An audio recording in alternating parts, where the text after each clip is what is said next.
3 years after COVID-19 crippled families and businesses all around the world, health clinics in our area make a big change.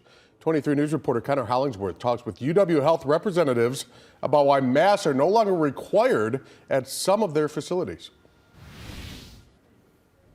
In May of 2020, the number of daily COVID-19 cases in the state of Illinois consistently peaked at more than 2,500. 3 years later, daily case totals hover around the double digits.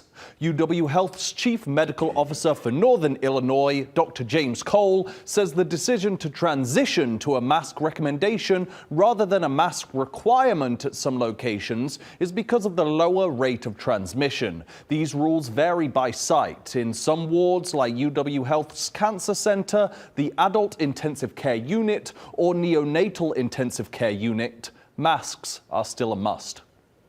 Chemotherapy decreases the number of functioning white cells, decreases the immunity in general. And so that's why patients on the cancer ward or in the cancer center would be at greatest risk.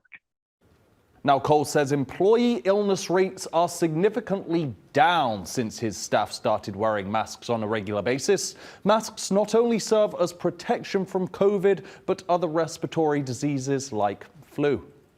Thank you, Connor. And this is not the only change in the world of COVID. On May 11th, private insurers will no longer be required to cover the cost of COVID-19 testing. The federal government encourages continued coverage, but each company will ultimately be able to make its own decision.